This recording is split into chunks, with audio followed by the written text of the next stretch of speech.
ਵਾਹਿਗੁਰੂ ਜੀ ਕਾ ਖਾਲਸਾ ਵਾਹਿਗੁਰੂ ਜੀ ਕੀ ਫਤਿਹ। ਮੈਂ ਤੁਹਾਡੀ ਹੋਸਟ ਨੀਲਮ ਕੌਰ ਤੇ ਮੈਂ ਟੀਵੀ 84 ਦੇ ਸਾਰੇ ਦਰਸ਼ਕਾਂ ਦਾ ਹਾਰਦਿਕ ਸਵਾਗਤ ਕਰਦੀ ਹਾਂ। ਪ੍ਰੋਗਰਾਮ ਸੱਚੋ ਸੱਚ ਵਿੱਚ ਰੋਜ਼ਾਨਾ ਦੀ ਤਰ੍ਹਾਂ ਤੁਹਾਡੇ ਤੇ ਸਾਡੇ ਹਰਮਨ ਪਿਆਰੇ ਡਾਕਟਰ ਅਮਰਜੀਤ ਸਿੰਘ ਜੀ ਬੈਠੇ ਹੋਏ ਨੇ। ਆਓ ਉਹਨਾਂ ਨਾਲ ਮਿਲ ਕੇ ਪ੍ਰੋਗਰਾਮ ਸ਼ੁਰੂ ਕਰੀਏ। ਡਾਕਟਰ ਸਾਹਿਬ welcome to our show. Thank you. ਹਾਂ ਡਾਕਟਰ ਸਾਹਿਬ, ਅੱਜ 20 ਜੂਨ 2013 7 ਹਾੜ ਨਾਨਕ ਸ਼ਾਹੀ ਸੰਮਤ 545 ਦਾ ਦਿਨ ਹੈ ਤੇ ਹੁਣ ਅਸੀਂ ਆਪਣੇ ਪ੍ਰੋਗਰਾਮ ਦਾ ਸਿਲਸਿਲਾ ਸਾਡੇ ਦਰਸ਼ਕਾਂ ਵੱਲੋਂ ਆਈਆਂ emails, phone messages, text messages, Facebook messages ਅਤੇ ਟਵਿੱਟਰ ਮੈਸੇਜ ਦੇ ਨਾਲ ਕਰਦੇ ਹਾਂ। ਤੇ ਸਾਡੀ ਪਹਿਲੀ ਈਮੇਲ ਹਾਲੈਂਡ ਤੋਂ ਰਿਆਜ਼ ਘੁੰਮਣ ਜੀ ਦੀ ਹੈ ਅਤੇ ਇਸ ਲਿਖਤ ਦਾ ਕੇਂਦਰੀ ਵਿਸ਼ਾ ਹੈ ਏਕਤਾ ਯਾਨੀ ਕਿ ਯੂਨਿਟੀ। ਇਹ ਲਿਖਦੇ ਹਨ 1699 ਈਸਵੀ ਦੀ ਵਿਸਾਖੀ ਨੂੰ ਗੁਰੂ ਗੋਬਿੰਦ ਸਿੰਘ ਸਾਹਿਬ ਜੀ ਨੇ ਕੇਸਗੜ੍ਹ ਵਿਖੇ 5 ਸਿਰਾਂ ਦੀ ਮੰਗ ਕੀਤੀ ਸੀ। 5 ਪਿਆਰੇ ਸੀਸ ਭੇਟ ਲਈ ਨਿਤਰੇ। ਇਹ ਸਨ ਭਾਈ ਦਇਆ ਸਿੰਘ ਜੋ ਕਿ ਲਾਹੌਰ ਦੇ ਵਾਸੀ ਇੱਕ ਖੱਤਰੀ ਸਨ, ਭਾਈ ਧਰਮ ਸਿੰਘ ਜੋ ਕਿ ਦਿੱਲੀ ਵਾਸੀ ਇੱਕ ਜੱਟ ਸਨ, ਭਾਈ ਹਿੰਮਤ ਸਿੰਘ ਜਿਹੜੇ ਕਿ ਜਗਨਨਾਥਪੁਰੀ ਦੇ ਵਾਸੀ ਇੱਕ ਘੁਮਿਆਰ ਸਨ, ਭਾਈ ਮੋਹਕਮ ਸਿੰਘ ਜਿਹੜੇ ਦਵਾਰਕਾਪੁਰੀ ਗੁਜਰਾਤ ਦੇ ਰਹਿਣ ਵਾਲੇ ਇੱਕ ਸ਼ੀਬੇ ਸਨ ਅਤੇ ਭਾਈ ਸਾਹਿਬ ਸਿੰਘ ਜਿਹੜੇ ਕਿ ਬਿਦਰ ਕਰਨਾਟਕਾ ਵਾਸੀ ਨਾਈ ਸਨ। ਕਿੱਤਿਆਂ ਦੇ ਆਧਾਰਿਤ 5 ਅੱਡੋ-ਅੱਡ ਜਾਤਾਂ ਭਾਰਤ ਦੇ ਵੱਖ-ਵੱਖ ਕੋਨਿਆਂ ਦੇ ਅੱਡ-ਅੱਡ ਇਲਾਕੇ, ਅੱਡ-ਅੱਡ ਬੋਲੀਆਂ ਅਤੇ ਅੱਡ-ਅੱਡ ਸੱਭਿਆਚਾਰਾਂ ਵਿੱਚ ਪਰਵਰਿਸ਼ ਪਾਉਣ ਵਾਲੇ, ਪਰ ਇਹਨਾਂ ਸਾਰੇ ਗੁਰੂ ਪਿਆਰ ਵਿੱਚ ਰੱਤਿਆਂ ਨੂੰ ਗੁਰੂ ਜੀ ਨੇ ਪਿਆਰ ਦੇ ਖਿਤਾਬ ਨਾਲ ਨਿਵਾਜਿਆ। ਗੁਰੂ ਗੋਬਿੰਦ ਸਿੰਘ ਸਾਹਿਬ ਜੀ ਨੇ ਫਰਮਾਇਆ, ਇਹ 5 ਜਿਨ੍ਹਾਂ ਨੇ ਸੀਸ ਭੇਂਟ ਕੀਤੇ ਹਨ ਇਹ ਗੁਰਮੁਖ ਹਨ। ਜਿਨ੍ਹਾਂ ਨੇ ਮੇਰੀ ਆਵਾਜ਼ ਸੁਣੀ ਪਰ ਅੱਗੇ ਨਹੀਂ ਆਏ ਉਹ ਸਨਮੁਖ ਹਨ। ਪਰ ਜਿਹੜੇ ਮੈਨੂੰ ਪਿਆਰ ਕਰਨ ਦਾ ਦਾਅਵਾ ਕਰਦੇ ਹਨ ਪਰ ਮਨ ਵਿੱਚ ਸ਼ੰਕਾ ਹੋਣ ਕਰਕੇ ਆਵਾਜ਼ ਸੁਣਦਿਆਂ ਭੱਜ ਨਿਕਲੇ ਉਹ ਮਨਮੁਖ ਹਨ। ਯਾਦ ਰੱਖੋ, ਮੈਂ ਤੁਹਾਡੀ ਬਾਰ-ਬਾਰ ਪ੍ਰੀਖਿਆ ਕਰਾਂਗਾ, ਪੂਰੇ ਖਰੇ ਉਤਰਿਓ, ਕਿਤੇ ਫੇਰ ਨਾ ਪਿੱਛੇ ਰਿਓ। ਹਾਂ ਡਾਕਟਰ ਸਾਹਿਬ। ਸਭ ਤੋਂ ਪਹਿਲਾਂ ਤਾਂ ਵੀਰ ਰਿਆਜ਼ ਘੁੰਮਣ ਜੀ ਦਾ ਬਹੁਤ-ਬਹੁਤ ਧੰਨਵਾਦ ਜੀ। ਉਹਨਾਂ ਨੇ ਸਾਨੂੰ ਹਾਲੈਂਡ ਤੋਂ ਲਿਖਿਆ ਜੀ। ਇਹ ਵੀ ਉਹਨਾਂ ਦੀ ਈਮੇਲ ਆਇਆ ਲਗਭਗ 2 ਹਫ਼ਤੇ ਹੀ ਹੋ ਗਏ ਹੋਣੇ ਨੇ, ਪਰ ਕਿਉਂਕਿ ਬੈਕਲੌਗ ਚੱਲ ਰਿਹਾ ਸੀ ਇਸ ਲਈ ਇਹਨਾਂ ਦੀ ਵਾਰੀ ਲੇਟ ਆਈ। ਜੀ ਜੀ। ਇਸੇ ਦੌਰਾਨ ਮੈਂ ਦੇਖ ਰਿਹਾ ਸੀ ਕਿ ਸੁਬਰਾਮਨੀਅਮ ਸਵਾਮੀ ਬਾਰੇ ਜਿਹੜੀ ਅਸੀਂ ਟਿੱਪਣੀ ਕੀਤੀ 3-4 ਦਿਨ ਪਹਿਲਾਂ, ਜੀ ਜੀ, ਉਸ ਦੇ ਉੱਤੇ ਵੀ ਇਹਨਾਂ ਨੇ ਪੰਜਾਬ ਸਪੈਕਟਰਮ ਦੇ ਉੱਤੇ ਬੜੀ ਸੋਹਣੀ ਕਾਮੈਂਟਰੀ ਕੀਤੀ ਹੈ। ਜੀ। ਸੁਬਰਾਮਨੀਅਮ ਸਵਾਮੀ ਨੂੰ ਅੱਗੋਂ ਐਕਸਪੋਜ਼ ਕੀਤਾ ਹੈ ਕਿ ਉਹਦੀ ਹਕੀਕਤ ਕੀ ਹੈ। ਜੀ। ਔਰ ਜਦੋਂ ਤੁਸੀਂ ਇਹ ਈਮੇਲ ਪੜ੍ਹ ਰਹੇ ਸੀ ਜਾਂ ਜਦੋਂ ਮੈਂ ਪੜ੍ਹੀ, ਕਿਉਂਕਿ ਅਜੇ ਤੁਸੀਂ ਅੱਧਾ ਹਿੱਸਾ ਇਹਦਾ ਪੜ੍ਹਿਆ ਜੀ, ਤੇ ਮੈਨੂੰ ਇਹ ਲੱਗਦਾ ਹੈ ਕਿ ਕਿਵੇਂ ਸਿੱਖੀ ਕਾਨਸੈਪਟ ਦੀ ਇਹਨਾਂ ਨੂੰ ਸਮਝ ਆਈ ਹੋਈ ਹੈ। ਉਹਨਾਂ ਦਾ ਹਰ ਸ਼ਬਦ ਜਿਹੜਾ ਹੈ ਉਹ ਇਸ ਤਰ੍ਹਾਂ ਹੀ ਸੰਬੋਧਨ ਕਰਦੇ ਨੇ, ਲਿਖਦੇ ਨੇ ਜਿਵੇਂ ਕਿ ਇੱਕ ਫੇਥਫੁਲ, ਇੱਕ ਸ਼ਰਧਾਲੂ ਸਿੱਖ ਇਸਤੇਮਾਲ ਕਰਦੇ। ਜੀ। ਇਹਨਾਂ ਨੇ ਇਤਿਹਾਸ ਸਿਰਫ ਪੜ੍ਹਿਆ ਹੀ ਨਹੀਂ ਹੈ, ਪੜ੍ਹਨ ਨੂੰ ਤਾਂ ਅੱਜ ਕੱਲ੍ਹ ਹਿਸਟਰੀ ਬੁੱਕਸ ਦੇ ਵਿੱਚ ਜਾਂ ਗੂਗਲ ਦੇ ਉੱਤੇ ਤੁਸੀਂ ਦੇਖ ਲੈਂਦੇ ਹੋ। ਜੀ ਜੀ। ਪਰ ਇਹਨਾਂ ਨੇ ਸਿੱਖ ਦੇ ਨਾਤੇ ਜਾਂ ਇੱਕ ਸਿੱਖ ਕਿਵੇਂ ਮਹਿਸੂਸ ਕਰਦਾ ਹੈ ਜਾਂ ਉਸ ਸਾਰੇ ਸਮੇਂ ਨੂੰ ਇਹ ਆਪਣੇ ਆਪ ਦੇ ਉੱਤੇ ਮਹਿਸੂਸ ਕਰਦੇ ਨੇ। ਜੀ ਜੀ। ਔਰ ਇਹੀ ਕਾਰਨ ਹੈ ਕਿ ਉਹਨਾਂ ਦੇ ਸ਼ਬਦ ਪਿਆਰ ਗੁੜੁੰਦ ਨੇ, ਜੀ, ਸ਼ਰਧਾ ਭਾਵਨਾ ਵਾਲੇ ਨੇ ਔਰ ਕੌਮ ਦੇ ਪ੍ਰਤੀ, ਸਿੱਖ ਕੌਮ ਦੇ ਪ੍ਰਤੀ ਇੱਕ ਬਹੁਤ ਅਪਣੱਤ ਮਹਿਸੂਸ ਕਰਵਾਉਣ ਵਾਲੇ ਨੇ। ਜੀ। ਉਹਨਾਂ ਨੇ ਜਿਹੜਾ ਹੈਡਲਾਈਨ ਵੀ ਇਸ ਈਮੇਲ ਦਾ ਦਿੱਤਾ ਉਹ ਯੂਨਿਟੀ, ਏਕਤਾ। ਜੀ। ਔਰ ਜ਼ਾਹਰ ਹੈ ਕਿਉਂਕਿ ਉੱਥੇ ਵੀ ਇਹਨਾਂ ਦਾ ਇੰਟਰੈਕਸ਼ਨ ਆਪਣੇ ਲੋਕਾਂ ਨਾਲ ਹੋਏਗਾ, ਇੰਟਰਨੈਟ 'ਤੇ ਵੀ ਦੇਖਦੇ ਹੋਣਗੇ, ਕੁੱਲ ਸਮਝਦੇ ਵੀ ਨੇ ਜੀ ਕਿ ਬੀਤੇ ਵਿੱਚ ਵੀ ਜੇ ਸਾਡੀ ਕਿਤੇ ਕਮਜ਼ੋਰੀ ਰਹੀ ਹੈ ਜਿੱਥੇ ਅਸੀਂ ਬਹੁਤ ਕੁਝ ਜਿੱਤ ਕੇ ਵੀ ਜੀ ਹਾਰਦੇ ਹਾਂ ਜਾਂ ਹਾਰੇ ਹਾਂ, ਤੇ ਉਹ ਸਾਡੀ ਆਪਸੀ ਫੁੱਟ ਹੈ। ਔਰ ਉਹਨਾਂ ਨੇ ਸਾਨੂੰ ਸਮਝਾਉਣ ਲਈ ਜਿਹੜਾ ਯੂਨਿਟੀ ਦਾ ਕਾਨਸੈਪਟ ਹੈ, ਉਹਨਾਂ ਨੇ ਕੋਈ ਹੋਰ ਬਾਹਰਲੀਆਂ ਉਦਾਹਰਨਾਂ ਨਹੀਂ ਦਿੱਤੀਆਂ ਕਿ ਯੂਨਿਟੀ ਨਾਲ ਕੀ ਹੁੰਦਾ ਹੈ। ਜੀ ਜੀ। ਉਹਨਾਂ ਨੇ ਸਾਨੂੰ ਸਾਡੇ ਗੁਰੂ ਦੀ ਗੱਲ ਵੱਲ ਸਾਡਾ ਧਿਆਨ ਦਿੱਤਾ ਹੈ। ਜੀ। ਔਰ ਇਹਦੇ 'ਚ ਬੜੀ ਚੰਗੀ ਗੱਲ ਹੈ। ਹਾਲਾਂਕਿ ਅਸੀਂ ਵੀ, ਮੈਂ ਵੀ ਲਿਖਦਾ ਹਾਂ, ਬੋਲਦਾ ਹਾਂ, ਔਰ ਮੈਂ ਜਦੋਂ ਕਹਿੰਦਾ ਹਾਂ ਕਿ ਜੀ 5 ਪਿਆਰੇ ਭਾਈ ਦਇਆ ਸਿੰਘ ਲਾਹੌਰ ਤੋਂ, ਭਾਈ ਧਰਮ ਸਿੰਘ ਹਸਤਨਾਪੁਰ ਤੋਂ ਜਿਹੜਾ ਅੱਜ ਦਿੱਲੀ ਦਾ ਹੀ ਹਿੱਸਾ ਹੈ। ਜੀ ਜੀ। ਦਿੱਲੀ ਵੀ 4-5 ਵਾਰ ਵਸੀ ਉਜੜੀ ਦੇ ਅੱਡ-ਅੱਡ ਨਾਂ ਨੇ, ਇੰਦਰਪ੍ਰਸਥ, ਹਸਤਨਾਪੁਰ, ਜੀ ਜੀ, ਪੁਰਾਣੀ ਦਿੱਲੀ, ਔਰ ਅੱਜ ਜਿਹੜੀ ਅੰਗਰੇਜ਼ਾਂ ਨੇ ਬਣਾਈ 1911 'ਚੋਂ ਨਿਊ ਦਿੱਲੀ, ਦਿੱਲੀ ਦਾ ਦਿੱਲੀ ਬਣਾਤਾ ਜੀ। ਔਰ ਇਸੇ ਤਰ੍ਹਾਂ ਭਾਈ ਹਿੰਮਤ ਸਿੰਘ ਜਗਨਨਾਥਪੁਰੀ, ਭਾਈ ਮੋਹਕਮ ਸਿੰਘ ਜਿਹੜੇ ਨੇ ਉਹ ਗੁਜਰਾਤ ਦੇ ਵਿੱਚ ਦਵਾਰਕਾਪੁਰੀ, ਔਰ ਭਾਈ ਸਾਹਿਬ ਸਿੰਘ ਬਿਦਰ ਕਰਨਾਟਕਾ ਦੇ ਵਿੱਚ ਜੀ।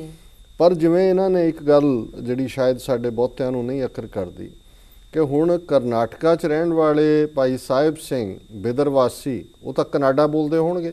ਜੀ ਜੀ ਉਹਨਾਂ ਦੀ ਬੋਲੀ ਉਸ ਜ਼ਮਾਨਾ ਦੀ ਅੱਜ ਵੀ ਕਰਨਾਟਕਾ ਦੇ ਵਿੱਚ ਕਨਾਡਾ ਲੈਂਗੁਏਜ ਹੈ। ਜੀ ਜੀ ਇਸੇ ਤਰ੍ਹਾਂ ਜਿਹੜੇ ਦੁਆਰਕਾ 'ਚ ਨੇ ਉਹ ਗੁਜਰਾਤੀ ਬੋਲਦੇ ਹੋਣਗੇ। ਜੀ ਬਿਲਕੁਲ। ਔਰ ਇਸੇ ਤਰ੍ਹਾਂ ਜਿਹੜੇ ਲਾਹੌਰ ਤੋਂ ਨੇ ਜ਼ਾਹਰ ਹੈ, ਉਹ ਤਾਂ ਪੰਜਾਬੀ ਬੋਲਦੇ ਨੇ, ਲਾਹੌਰੀ ਸੈਂਟਰਲ ਪੰਜਾਬੀ ਹੈ। ਭਾਈ ਦਇਆ ਸਿੰਘ, ਭਾਈ ਧਰਮ ਸਿੰਘ ਹਸਤਨਾਪੁਰ ਦਾ ਹੈ, ਉਹ ਜਾਟ ਬੈਲਟ ਸੀ। ਹਸਤਨਾਪੁਰ ਅੱਜ ਵੀ ਵੈਸਟਰਨ ਯੂਪੀ ਦੇ ਨਾਲ ਲੱਗਦੀ ਹੈ। ਜੀ। ਔਰ ਇਸੇ ਤਰ੍ਹਾਂ ਜਦੋਂ ਅਸੀਂ ਬਿਦਰ ਦੀ ਗੱਲ ਕਰਦੇ ਹਾਂ ਤੇ ਕਰਨਾਟਕਾ ਦੇ ਵਿੱਚ ਕਨਾਡਾ ਹੈ, ਗੁਜਰਾਤ ਦੇ ਵਿੱਚ ਗੁਜਰਾਤੀ ਹੈ। ਜੀ। ਔਰ ਥਰਡ ਜਿਹੜਾ ਪਾਰਟ ਹੈ ਜਗਨਨਾਥਪੁਰੀ ਉੜੀਸਾ, ਉਹਨਾਂ ਦੀ ਲੈਂਗੁਏਜ ਉੜੀਆ ਹੈ। ਅੱਜ ਵੀ ਉੜੀਆ ਅਲੱਗ ਜ਼ਬਾਨ ਹੈ। ਜੀ। ਹੁਣ ਇਹ ਜਿਹੜੀ ਗੱਲ ਹੈ ਕਿ ਉਹਨਾਂ ਪੰਜਾਂ ਦੀ, ਜਿਹੜੇ ਪੰਜ ਪਿਆਰੇ 80,000 ਦੇ ਇਕੱਠ 'ਚੋਂ ਆਏ, ਉਹਨਾਂ ਦੀ ਜ਼ਬਾਨ ਕਨਾਡਾ, ਉੜੀਆ, ਗੁਜਰਾਤੀ, ਲਾਹੌਰੀ ਪੰਜਾਬੀ ਤੇ ਹਸਤਨਾਪੁਰ ਜਾਂ ਯੂਪੀ ਦੀ ਹਰਿਆਣਵੀ, ਅਸੀਂ ਉਸ ਨੂੰ ਕਹਿ ਸਕਦੇ ਹਾਂ ਜਿਵੇਂ ਅੱਜ ਬੋਲੀ ਜਾਂਦੀ ਹੈ, ਮਿਕਸਚਰ, ਜੀ ਜੀ ਇਹ ਜ਼ਬਾਨਾਂ ਨੇ। ਜੀ। ਸੱਭਿਆਚਾਰ ਵੀ ਫਿਰ ਤੁਹਾਡਾ ਉੱਥੇ ਰਹਿੰਦੇ, ਅਦਰ ਦੈਨ ਕਿ ਧਰਮਸ਼ਾਲਾ ਜਾਂਦੇ ਹੋਣਗੇ, ਸਿੱਖਾਂ ਦੇ ਨਾਲ ਬਾਣੀ ਪੜ੍ਹਨ ਦੇ ਲਈ ਇੱਕ ਭਾਸ਼ਾ ਦੀ ਸਾਂਝ ਹੈ। ਜੀ। ਹੁਣ ਉਹਨਾਂ ਸਾਰਿਆਂ 'ਚੋਂ ਪੰਜੋ ਹੀ ਗੁਰੂ ਦੇ ਪਿਆਰੇ ਨੇ। ਉਹਨਾਂ ਨੂੰ ਜਿਹੜਾ ਖਿਤਾਬ ਗੁਰੂ ਨੇ ਦਿੱਤਾ, ਪਿਆਰੇ ਦਾ ਦਿੱਤਾ। ਜੀ। ਹਾਲਾਂਕਿ ਸਾਡਾ ਉਹ ਪਿਆਰਿਆਂ ਦਾ ਪਹਿਲਾ ਜ਼ਾਤ ਪਾਤੀ ਕੰਮ ਕੀ ਸੀ ਜਾਂ ਉਹਨਾਂ ਦਾ ਪਿਛੋਕੜ ਕੀ ਸੀ, ਉਹਦੇ ਨਾਲ ਕੋਈ ਸੰਬੰਧ ਨਹੀਂ ਹੈ। ਪਰ ਮੈਂ ਥੋੜ੍ਹਾ ਜਿਹਾ ਉਹਨਾਂ ਨੂੰ ਕਰੈਕਟ ਕਰਵਾਉਣਾ ਚਾਹੁੰਦਾ ਕਿ ਉਹਨਾਂ ਨੇ ਜਦੋਂ ਘੁਮਿਆਰ ਸ਼ਬਦ ਭਾਈ ਹਿੰਮਤ ਸਿੰਘ ਜੀ ਲਈ ਕਿਹਾ, ਇਨਫੈਕਟ ਉਹਨਾਂ ਦੀ ਜਿਹੜਾ ਪਿਛੋਕੜ ਅਸੀਂ ਇਤਿਹਾਸਕ ਪੱਖ ਤੋਂ ਦੇਖਦੇ ਹਾਂ, ਉਹ ਝਿਓਰ ਬੈਕਗਰਾਊਂਡ ਦਾ ਸੀ, ਜਾਂ ਝਿਓਰ ਜਿਹੜੇ ਵਾਸ਼ਰਮੈਨ ਕਰਕੇ ਜਾਣੇ ਜਾਂਦੇ ਨੇ। ਹਾਲਾਂਕਿ ਇਹਦੇ ਨਾਲ ਕੋਈ ਫਰਕ ਨਹੀਂ ਪੈਂਦਾ, ਉਹ ਇੱਕੋ ਹੀ ਕੈਟਾਗਰੀ, ਬ੍ਰਾਹਮਣ ਦੀ ਡਿਗਰੀ 'ਚ ਸਾਰੇ ਸ਼ੂਦਰ ਨੇ, ਪਰ ਇਤਿਹਾਸਕ ਆਸਪੈਕਟ ਤੋਂ ਮੈਂ ਪੁਆਇੰਟ ਆਊਟ ਕਰ ਰਿਹਾ ਜੀ। ਔਰ ਦੂਸਰਾ ਉਹਨਾਂ ਨੇ ਇਹ ਵੀ ਜਿਹੜੀ ਐਲੈਬੋਰੇਟ ਕੀਤਾ ਕਿ ਗੁਰਮੁਖ, ਸਨਮੁਖ, ਮਨਮੁਖ, ਇਹਨੂੰ ਕਿਵੇਂ ਡਿਫਾਈਨ ਕੀਤਾ ਜਾਂਦਾ ਹੈ। ਜੀ ਜੀ। ਗੁਰਮੁਖ ਤਾਂ ਜ਼ਾਹਰ ਹੈ, ਗੁਰੂ ਨੇ ਆਵਾਜ਼ ਦਿੱਤੀ, ਸਿਰ ਉਹਨਾਂ ਨੇ ਤਲੀ ਤੇ ਰੱਖਿਆ, ਆ ਗਏ ਜੀ ਕਿ ਜੀ ਹਾਜ਼ਰ ਹੈ, ਕਿਰਪਾਨ ਦੇ ਥੱਲੇ ਆ ਕੇ ਸੀਸ ਰੱਖ ਦਿੱਤਾ ਜੀ। ਹੁਣ ਜਿਹੜੇ ਬੈਠੇ ਨੇ ਉਹਨਾਂ ਨੇ ਸੁਣਿਆ, ਦੇਖ ਵੀ ਰਹੇ ਨੇ ਕਿ ਪ੍ਰੇਮ ਦੇ ਪੁਤਲੇ ਭਾਈ ਦਇਆ ਸਿੰਘ, ਭਾਈ ਧਰਮ ਸਿੰਘ ਉਸ ਸ੍ਰੀ ਸਾਹਿਬ ਦੇ ਸਾਹਮਣੇ ਸਿਰ ਰੱਖੀ ਬੈਠੇ ਨੇ। ਜੀ। ਪਰ ਜੱਕੋਂ ਤੱਕੋਂ 'ਚ ਨੇ ਵੀ ਇਹ ਹੋ ਕੀ ਰਿਹਾ। ਜੀ ਜੀ। ਮਰਨ ਨੂੰ ਵੀ ਜੀ ਨਹੀਂ ਕਰਦਾ, ਪਰ ਭਗੌੜੇ ਵੀ ਨਹੀਂ ਨੇ। ਜੀ। ਲੇਕਿਨ ਸ਼ੰਕਾ ਅੰਦਰੋਂ ਨਹੀਂ ਨਿਕਲੇ, ਡਾਊਟ ਨਹੀਂ ਨਿਕਲਿਆ ਗੁਰੂ ਦੇ ਉੱਤੇ। ਕਿਤੇ ਨਾ ਕਿਤੇ ਉਹ ਆਇਆ ਵੀ ਇਹ ਕੀ ਕਲਾ ਹੈ, ਉਹਨੂੰ ਸਮਝ ਨਹੀਂ ਸਕੇ, ਪਰ ਗੁਰੂ ਨੇ ਉਹਨਾਂ ਨੂੰ ਦੁਰਕਾਰਿਆ ਨਹੀਂ। ਉਹਨਾਂ ਨੇ ਕਿਹਾ ਵੀ ਇਹ ਸਨਮੁਖ ਨੇ, ਰਹੇ ਸਨਮੁਖ ਨੇ, ਪਰ ਗੁਰਮੁਖ ਨਹੀਂ ਬਣੇ। ਗੁਰਮੁਖ ਉਹੀ ਹੈ ਜਿਹੜਾ ਆਪਣਾ ਆਪ ਭੇਟ ਕਰ ਦਿੰਦੇ।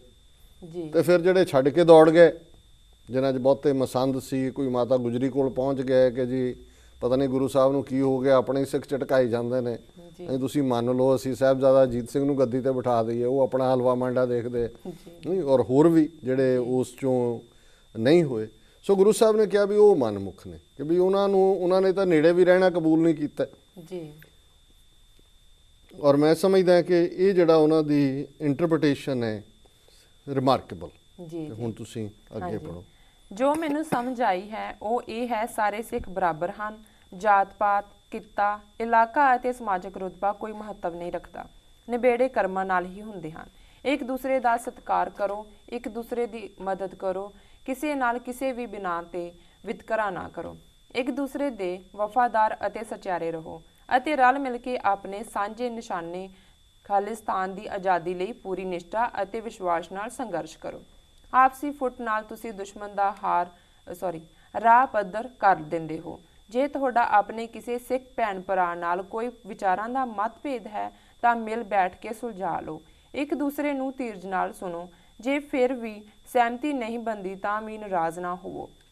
ਘਰ ਜਾਓ, ਆਪਣੇ ਅਤੇ ਆਪਣੇ ਵਿਰੋਧੀ ਵੱਲੋਂ ਪ੍ਰਗਟਾਏ ਵਿਚਾਰਾਂ ਨੂੰ ਮੁੜ ਘੋਖੋ, ਬਿਲਕੁਲ ਸਾਫ਼ ਤੇ ਸ਼ੁੱਧ ਮਨ ਨਾਲ। ਤੁਹਾਡਾ ਵੀ ਤਜਰਬਾ ਹੋਵੇਗਾ ਕਿ ਕਈ ਵਾਰ ਤੁਹਾਡੇ ਮੋਬਾਈਲ ਫੋਨ ਜਾਂ ਰੇਡੀਓ ਤੇ ਸਿਗਨਲ ਨਹੀਂ ਹੁੰਦਾ, ਇਸ ਲਈ ਕੋਈ ਕਮਿਊਨੀਕੇਸ਼ਨ ਨਹੀਂ ਹੁੰਦੀ। ਪਰ ਜੇ ਤੁਸੀਂ ਆਪਣੀ ਥਾਂ ਬਦਲੋ ਤਾਂ ਕੁਝ ਸਮੇਂ ਬਾਅਦ ਇਹ ਕਮਿਊਨੀਕੇਸ਼ਨ ਮੁੜ ਸ਼ੁਰੂ ਹੋ ਜਾਂਦੀ ਹੈ।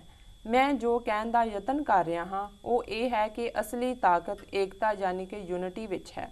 ਏਕਤਾ ਹੀ ਤਾਕਤ ਹੈ ਅਤੇ ਇਹ ਇਸ ਵੇਲੇ ਸਮੇਂ ਦੀ ਸਭ ਤੋਂ ਵੱਡੀ ਲੋੜ ਹੈ। ਅਲਾਮਾ ਇਕਬਾਲ ਦਾ ਕਥਨ ਹੈ, ਫਰਦ रब्बत ए मिलत से है और तन्हा कुछ नहीं, मौज है दरिया में और बैरूने दरिया कुछ नहीं। ਬ੍ਰਾਹਮਣਾਂ ਦੀ ਸਭ ਤੋਂ ਵੱਡੀ ਗਲਤੀ ਇਹ ਹੈ ਕਿ ਉਹਨਾਂ ਨੇ ਜਾਤ-ਪਾਤ ਸਿਸਟਮ ਬਣਾ ਕੇ ਹੰਕਾਰ ਦਾ ਪ੍ਰਗਟਾਵਾ ਕੀਤਾ। ਹੰਕਾਰੀ ਉਹ ਹੁੰਦਾ ਹੈ ਜੋ ਦੂਸਰੇ ਨੂੰ ਘਟੀਆ ਤੇ ਨੀਵਾਂ ਸਮਝੇ, ਭਾਵੇਂ ਉਹ ਜਿੰਨਾ ਮਰਜ਼ੀ ਸਚਿਆਰਾ ਹੋਵੇ। ਭਰਾਵੋ ਤੇ ਭੈਣੋ, ਉਹੀ ਗਲਤੀ ਨਾ ਕਰੋ ਜੋ ਤੁਹਾਡੇ ਦੁਸ਼ਮਣ ਨੇ ਕੀਤੀ ਸੀ। ਇਸ ਦੇ ਬਜਾਏ ਇਸ ਤੋਂ ਸਬਕ ਸਿੱਖੋ। ਇਹੀ ਗੁਰੂ ਸਾਹਿਬਾਨ ਜੀ ਨੇ ਸਾਨੂੰ ਕਰਨਾ ਸਿਖਾਇਆ ਹੈ। ਜੇ ਇਵੇਂ ਕਰੋਗੇ ਤਾਂ ਤੁਹਾਡੇ ਸਭ ਤੇ ਗੁਰੂ ਦੀਆਂ ਖੁਸ਼ੀਆਂ ਹੋਣਗੀਆਂ ਅਤੇ ਗੁਰੂ ਸਾਹਿਬ ਨੂੰ ਵੀ ਆਪਣੀ ਮਾਣਮਤੀ ਕੌਮ ਤੇ ਫਖਰ ਮਹਿਸੂਸ ਹੋਵੇਗਾ। ਤੁਹਾਡਾ ਖਾਲਿਸਤਾਨ ਦਾ ਨਿਸ਼ਾਨਾ ਵੀ ਬਹੁਤ ਜਲਦ ਹਾਸਲ ਹੋਵੇਗਾ। ਜੇ ਤੁਹਾਨੂੰ ਮੇਰੇ ਸੁਨੇਹੇ ਨਾਲ ਇਕਸੁਰਤਾ ਮਹਿਸੂਸ ਨਾ ਹੋਵੇ ਤਾਂ ਕੋਈ ਗੱਲ ਨਹੀਂ, ਇਸ ਨੂੰ ਸਮਾਂ ਪਾ ਕੇ ਮੁੜ ਕਦੀ ਵਿਚਾਰਿਓ। ਇਹ ਸਮਝ ਆਏਗਾ ਜਿਵੇਂ ਕਿ ਥਾਂ ਬਦਲਿਆਂ ਮੋਬਾਈਲ ਫੋਨ ਤੇ ਰੇਡੀਓ ਚੱਲ ਪੈਂਦੇ ਹਨ। ਖਾਲਿਸਤਾਨ ਜਿੰਦਾਬਾਦ। ਹਾਂਜੀ ਡਾਕਟਰ ਸਾਹਿਬ, ਮੈਂ ਸਮਝਦਾ ਵੀ ਇਹਨਾਂ ਨੇ ਬਹੁਤ ਕੀਮਤੀ ਗੱਲ ਔਰ ਜਿਹੜਾ ਇਹਨਾਂ ਨੇ ਅਲੰਕਾਰ ਮੈਟਾਫਰ ਯੂਜ਼ ਕੀਤਾ ਹੈ ਮੋਬਾਈਲ ਫੋਨ ਤੇ ਰੇਡੀਓ ਸਿਗਨਲ ਦਾ। ਜੀ ਜੀ। ਹੁਣ ਕਈ ਵਾਰ ਜਦੋਂ ਮੈਂ ਵੀ ਲੌਂਗ ਆਈਲੈਂਡ ਤੋਂ ਇੱਥੋਂ ਤੱਕ ਆਉਂਦਾ ਤੇ ਜੇ ਕੋਈ ਕਾਲ ਆਉਂਦੀ ਹੈ, ਕੁਝ ਥਾਂ ਹੁੰਦੀ ਹੈ ਕਿ ਇੱਕਦਮ ਮੋਬਾਈਲ ਬੰਦ ਹੋ ਜਾਂਦਾ, ਹਰ ਇੱਕ ਦੇ ਨਾਲ ਹੀ ਹੁੰਦਾ। ਜੀ ਜੀ। ਇਸੇ ਤਰ੍ਹਾਂ ਰੇਡੀਓ ਸਿਗਨਲਸ ਦੀ ਵੀ ਗੱਲ ਹੈ। ਸਿਗਨਲ ਤਾਂ 에ਅਰ 'ਚ ਹੁੰਦੇ ਨੇ, ਪਰ ਤੁਹਾਡੀ ਡਿਵਾਈਸ ਕਈ ਵਾਰੀ ਤੁਸੀਂ ਐਸੀ ਥਾਂ ਤੇ ਹੋ ਜੀ ਜਾਂ ਤੁਸੀਂ ਐਸੀ ਪੋਜੀਸ਼ਨ 'ਚ ਉਹਨੂੰ ਰੱਖਿਆ ਕਿ ਉਹਨੂੰ ਰਿਸੀਵ ਨਹੀਂ ਕਰਦੀ। ਜੀ। ਤੁਸੀਂ ਥੋੜੀ ਜਿਹੀ ਥਾਂ ਬਦਲਦੇ ਹੋ, ਥੋੜਾ ਜਿਹਾ ਤੁਸੀਂ ਅੱਗਾ ਪਿੱਛਾ ਕਰਦੇ ਹੋ, ਉਹਨੂੰ ਹੀ ਹਿਲਾਉਂਦੇ ਹੋ ਕਈ ਵਾਰੀ। ਕਈ ਵਾਰੀ ਫੋਨ ਜਦੋਂ ਨਹੀਂ ਚੱਲਦਾ ਉਹਨੂੰ ਹੀ ਫੋਨ ਨੂੰ ਘੁਮਾਉਂਦੇ ਹੋ ਤੁਸੀਂ, ਜਾਂ ਸਿਰ ਘੁਮਾਉਂਦੇ ਹੋ ਤਾਂ ਤੁਹਾਨੂੰ ਸੁਣਨ ਲੱਗ ਜਾਂਦਾ। ਸੋ ਇਹਨੂੰ ਇਸਤੇਮਾਲ ਕਰਕੇ ਉਹਨਾਂ ਨੇ ਕਿਹਾ ਵੀ ਜਦੋਂ ਸਾਡੇ ਮਤਭੇਦ ਹੁੰਦੇ ਨੇ, ਬਜਾਏ ਕਿ ਅਸੀਂ ਆਪਣਾ ਦਿਮਾਗ ਬੰਦ ਕਰ ਲਈਏ, ਦਿਮਾਗ ਦੇ ਅੰਦਰ ਜਿਹੜਾ ਉਹ ਜਵਾਲਾਮੁਖੀ ਬਲ ਰਿਹਾ, ਅੱਖਾਂ ਚੋਂ ਸ਼ੋਲੇ ਨਿਕਲ ਰਹੇ ਨੇ, ਜੀ ਜ਼ਬਾਨ ਚੋਂ ਜਿਹੜਾ ਉਹ ਕੁਝ ਨਿਕਲ ਰਿਹਾ ਜਿਹੜਾ ਜੇ ਉਹਨੂੰ ਹੀ ਟੇਪ ਕਰਕੇ ਮੁੜ ਕੇ ਕਦੇ ਸੁਣਾ ਦਿਓ ਉਹਨੂੰ, ਜਿਹਨੇ ਬੋਲਿਆ ਵੀ ਇਹ ਬੋਲਿਆ ਤਾਂ ਉਹਨੂੰ ਯਕੀਨ ਨਹੀਂ ਹੋਏਗਾ ਵੀ ਮੈਂ ਬੋਲਿਆ, ਕਿਉਂਕਿ ਐਂਗਰ, ਗੁੱਸਾ, ਮੁੱਠੀ, ਕ੍ਰੋਧ ਚੰਡਾਲ। ਗੁਰੂ ਸਾਹਿਬ ਨੇ, ਗੁਰੂ ਨਾਨਕ ਸਾਹਿਬ ਨੇ ਫਰਮਾਇਆ ਵੀ ਕ੍ਰੋਧ ਜਿਹੜਾ ਚੰਡਾਲ ਰੂਪ ਹੁੰਦਾ। ਔਰ ਬਹੁਤ ਸਾਰੇ ਕਤਲ, ਲੜਾਈਆਂ ਔਰ ਘਰ ਦੀ ਜਿਹੜੀ ਢਾਂਚੇ ਢੱਠਦੇ ਨੇ ਉਹ ਕ੍ਰੋਧ ਦੀ ਬਦੌਲਤ ਢੱਠਦੇ ਨੇ। ਔਰ ਇਸ ਲਈ ਜਿਹੜੇ 5 ਮੁੱਖ ਵਿਕਾਰ ਗੁਰੂ ਸਾਹਿਬ ਨੇ ਆਇਡੈਂਟੀਫਾਈ ਕੀਤੇ, ਜਿਨ੍ਹਾਂ ਦੀ ਮਾਂ ਤਾਂ ਹਉਮੈ ਹੈ, ਲੇਕਿਨ ਕਾਮ ਤੋਂ ਬਾਅਦ, ਲਸਟ ਤੋਂ ਬਾਅਦ ਦੂਸਰਾ ਜਿਹੜਾ ਹੈ ਉਹ ਮੈਡਨੈਸ ਹੈ, ਰੇਜ, ਐਂਗਰ। ਹੁਣ ਉਹ ਇਹ ਕਹਿੰਦੇ ਨੇ ਕਿ ਵੀ ਜੇ ਤੁਸੀਂ ਆਪਸ 'ਚ ਪਹਿਲਾਂ ਤਾਂ ਬੈਠੋ, ਜਿੱਥੇ ਤੁਹਾਡੇ ਨਾਲ ਵਿਚਾਰ ਨਹੀਂ ਰਲਦੇ, ਉਹਦੀ ਗੱਲ ਸੁਣੋ, ਉਹਨੂੰ ਆਪਣੀ ਸੁਣਾਓ। ਹੋ ਸਕਦਾ ਹੈ ਤੁਹਾਡੀ ਇੱਕ ਮੀਟਿੰਗ ਤੋਂ ਬਾਅਦ ਆਪਸੀ ਜਿਹੜੀ ਹੈ ਉਹ ਦੂਰ ਹੋ ਜਾਣ, ਜਿਹੜੇ ਵੀ ਡਿਫਰੈਂਸਿਸ ਨੇ, ਮਤਭੇਦ ਨੇ। ਨਹੀਂ ਹੁੰਦਾ ਉਹਨੂੰ ਤੋੜੋ ਨਾ, ਘਰ ਆ ਜਾਓ, ਇੰਤਜ਼ਾਰ ਕਰੋ ਕਿਸੇ ਹੋਰ ਵਕਤ ਦੀ, ਪਹਿਲਾਂ ਉਹਦੇ ਬਾਰੇ ਸੋਚੋ। ਉਹਨਾਂ ਨੇ ਕਿਹਾ ਵੀ ਉਹ ਸਾਰਿਆਂ ਨੂੰ ਸੋਚੋ, ਦੁਬਾਰਾ ਸੋਚੋ ਵੀ ਜਿਹੜਾ ਆਰਗੂਮੈਂਟ ਦੂਸਰੇ ਨੇ ਦਿੱਤਾ ਹੈ, ਜਿਹੜਾ ਤਰਕ ਜਿਹੜਾ ਤੁਸੀਂ ਦਿੱਤਾ ਹੈ, ਫਿਰ ਤੁਸੀਂ ਕਿਸੇ ਹੋਰ ਮੌਕੇ ਦੀ ਭਾਲ 'ਚ ਫਿਰ ਕਮਿਊਨੀਕੇਟ ਕਰੋ। ਕਿ ਵੀ ਜਿਸ ਤਰ੍ਹਾਂ ਰੇਡੀਓ ਔਰ ਮੋਬਾਈਲ ਸਿਗਨਲ ਇੱਕ ਥਾਂ ਭਾਵੇਂ ਨਹੀਂ ਸੁਣਦਾ, ਦੂਸਰੀ ਥਾਂ ਤੇ ਉਹ ਕਮਿਊਨੀਕੇਸ਼ਨ ਔਨ ਹੋ ਜਾਂਦੀ ਹੈ। ਇਸ ਤਰੀਕੇ ਨਾਲ ਤੁਸੀਂ ਦੂਸਰੇ ਵੀਰ ਨੂੰ, ਭੈਣ ਨੂੰ ਆਪਣਾ ਸਮਝ ਕੇ ਉਹਨਾਂ ਦੇ ਨਾਲ ਜਿਹੜੀ ਹੈ ਕਮਿਊਨੀਕੇਸ਼ਨ ਓਪਨ ਕਰੋ। ਔਰ ਉਹਦੇ 'ਚ ਉਹਨਾਂ ਨੇ ਜਿਹੜੀ ਸਟਰੈਂਥ ਦੀ ਗੱਲ ਕੀਤੀ ਹੈ, ਉਹਦੇ 'ਚ ਜਿਹੜੇ ਸਾਊਥ ਏਸ਼ੀਆ ਦੇ ਬਹੁਤ ਵੱਡੇ ਰੋਸ਼ਨ ਦਿਮਾਗ, ਇਕੱਲੇ ਸ਼ਾਇਰ ਨਹੀਂ, ਉਲਾਮਾ ਔਰ ਬਹੁਤ ਵੱਡੇ ਫਿਲਾਸਫਰ, ਚਿੰਤਕ ਹੋਏ ਨੇ, ਅਲਾਮਾ ਇਕਬਾਲ, ਉਹਨਾਂ ਦੇ ਸ਼ੇਅਰ ਨੂੰ ਕੋਟ ਕੀਤਾ। ਔਰ ਉਹਦਾ ਜਿਹੜਾ ਉਹਨਾਂ ਨੇ ਤਾਕਤ ਦੀ ਗੱਲ ਕੀਤੀ ਹੈ, ਰੱਬ ਤੇ ਮਿਲਤ ਉਹ ਫਰਦ ਵਿੱਚ ਹੈ। ਤੇ ਉਹਨਾਂ ਦਾ ਨੇ ਜਿਹੜਾ ਅਲੰਕਾਰ ਇਸਤੇਮਾਲ ਕੀਤਾ ਹੈ ਉਹ ਦਰਿਆ ਦੀਆਂ ਲਹਿਰਾਂ ਦਾ ਹੈ। ਮੌਜ ਪਰਸ਼ੀਅਨ ਦੇ ਵਿੱਚ, ਉਰਦੂ ਦੇ ਵਿੱਚ ਲਹਿਰ ਨੂੰ ਕਹਿੰਦੇ ਨੇ। ਕਿ ਜਿਹੜੀ ਦਰਿਆ ਦੇ ਵਿੱਚ ਜਦੋਂ ਤੱਕ ਉਹ ਪਾਣੀ ਬੈਠਾ ਹੈ ਤੇ ਮੌਜ ਉਸ ਲਹਿਰ ਉੱਠਦੀ ਹੈ, ਉਹ ਦਰਿਆ ਦੇ ਵਿੱਚ ਹੀ ਹੈ। ਇੱਕ ਵਾਰੀ ਉਹ ਬਹਿਰੂਨੇ ਦਰਿਆ ਹੋ ਗਿਆ, ਦਰਿਆ ਤੋਂ ਬਾਹਰ ਹੋ ਗਿਆ, ਫਿਰ ਤਾਂ ਉਹ ਮੌਜ ਨਹੀਂ ਹੈ, ਲਹਿਰ ਨਹੀਂ ਹੈ। ਸੋ ਜਿਸ ਤਰ੍ਹਾਂ ਦਰਿਆ ਦੇ ਵਿੱਚ ਹੀ ਉਸ ਪਾਣੀ ਦੇ ਲਈ ਮੌਜ ਹੈ, ਲਹਿਰ ਹੈ, ਜਿਹੜੀ ਉਹਨੂੰ ਉਛਾਲਾ ਦਿੰਦੀ ਹੈ, ਇਸੇ ਤਰ੍ਹਾਂ ਜਿਹੜੀ ਮਿਲਤ ਹੈ, ਜਿਹੜੀ ਆਪਸੀ ਸਾਂਝ ਹੈ, ਉਸ ਦੇ ਵਿੱਚ ਹੀ ਸਾਡੀ ਤਾਕਤ ਹੈ। ਜੇ ਅਸੀਂ ਇਸ ਨੂੰ ਛੱਡ ਦਿਆਂਗੇ, ਆਪਸ ਦੇ ਵਿੱਚ ਅਸੀਂ ਉਸੇ ਤਰ੍ਹਾਂ ਹੀ ਫੁੱਟੇ ਰਵਾਂਗੇ। ਔਰ ਉਹਨਾਂ ਨੇ ਬੇਸ਼ੱਕ ਕਿ ਬੜੇ ਸਟਲ ਤਰੀਕੇ ਨਾਲ ਸਾਨੂੰ ਕਿਹਾ ਹੈ ਕਿ ਬ੍ਰਾਹਮਣ ਵਾਲੀ ਗਲਤੀ ਨਾ ਕਰੋ, ਤੇ ਉਹ ਸਾਨੂੰ ਕਹਿਣਾ ਇਹੀ ਚਾਹੁੰਦੇ ਨੇ ਕਿ ਬ੍ਰਾਹਮਣ ਨੇ ਵੀ ਊਚ ਨੀਚ ਬਣਾ ਕੇ ਨਫ਼ਰਤ ਪੈਦਾ ਕੀਤੀ ਸੀ, ਗੁਰੂ ਨੇ ਸਾਨੂੰ ਪਿਆਰੇ ਬਣਾਇਆ, ਅੱਡ ਅੱਡ ਸੱਭਿਆਚਾਰ ਬੋਲੀਆਂ ਸਾਂਝ ਦਿੱਤੀ। ਜੀ ਅੱਜ ਅਸੀਂ ਫਿਰ ਉਹੀ ਜੱਟ ਲੁਬਾਣੇ ਰਾਮਗੜੀਏ ਤਰਖਾਣ ਦਲਤ ਉਹਨਾਂ ਨੂੰ ਬਣਾ ਕੇ ਬਾਹਮਣ ਤਾਂ ਸਾਡੇ ਅੰਦਰ ਆ ਕੇ ਬੈਠ ਗਿਆ, ਅਸੀਂ ਗੁਰੂ ਦੀ ਕਿਹੜੀ ਗੱਲ ਮੰਨੀ। ਜੀ ਜੀ ਸੋ ਇਹ ਮੈਂ ਸਮਝਦਾ ਹਾਂ ਵੀ ਇੱਕ ਮੁਸਲਮਾਨ ਵੀਰ ਵੱਲੋਂ ਉਹਨਾਂ ਨੇ ਕੋਈ ਸਾਡੇ ਤੇ ਸ਼ਿਕਾਇਤ ਨਹੀਂ ਕੀਤੀ, ਜੀ ਸਾਨੂੰ ਉਹਨਾਂ ਨੇ ਬੜੇ ਪਿਆਰ ਦੇ ਨਾਲ ਇਹ ਸਮਝਾਇਆ ਕਿ ਤੁਹਾਡੀ ਤਾਕਤ ਏਕਤਾ ਦੇ ਵਿੱਚ ਹੈ, ਗੁਰੂ ਦੀ ਗੱਲ 'ਚ ਹੈ। ਜੇ ਗੁਰੂ ਨੇ 5 ਸੱਭਿਆਚਾਰ ਇਕੱਠੇ ਕਰਕੇ ਪਿਆਰੇ ਬਣਾ ਕੇ ਅੰਮ੍ਰਿਤ ਦਾ ਬਾਟਾ ਬਖਸ਼ ਕੇ ਤੇ ਸਾਨੂੰ ਖਾਲਸਾ ਬਣਾਇਆ, ਉਹ ਸਾਡੀ ਸਟਰੈਂਥ ਹੈ। ਜੀ ਜਦੋਂ ਤੱਕ ਅਸੀਂ ਉਹਨਾਂ ਕਮਜ਼ੋਰੀਆਂ ਨੂੰ ਦੂਰ ਨਹੀਂ ਕਰਾਂਗੇ, ਖਾਲਸੇ ਦੀ ਤਾਕਤ ਖਾਲਸੇ ਦੀ ਸਟਰੈਂਥ ਅਸੀਂ ਹਾਸਲ ਨਹੀਂ ਕਰਾਂਗੇ, ਔਰ ਕੌਮੀ ਜਿਹੜਾ ਸਾਡਾ ਗੋਲ ਹੈ ਖਾਲਿਸਤਾਨ, ਉਹਨੂੰ ਅਸੀਂ ਹਾਸਲ ਨਹੀਂ ਕਰ ਸਕਾਂਗੇ। ਸੋ ਬਹੁਤ ਬਹੁਤ ਸ਼ੁਕਰੀਆ ਰਿਆਜ਼ ਸਾਹਿਬ, ਸੋ ਨਾਈਸ। ਜੀ ਜੀ ਡਾਕਟਰ ਸਾਹਿਬ, ਇੱਥੇ ਲੈਣੇ ਇੱਕ ਛੋਟਾ ਜਿਹਾ ਬ੍ਰੇਕ। ਵੀਅਰਸ, ਈਮੇਲ ਦਾ ਸਿਲਸਿਲਾ ਇਸ ਤਰ੍ਹਾਂ ਜਾਰੀ ਰਹੇਗਾ। ਮਿਲਦੇ ਹਾਂ ਇੱਕ ਛੋਟੇ ਜਿਹੇ ਬ੍ਰੇਕ ਤੋਂ ਬਾਅਦ।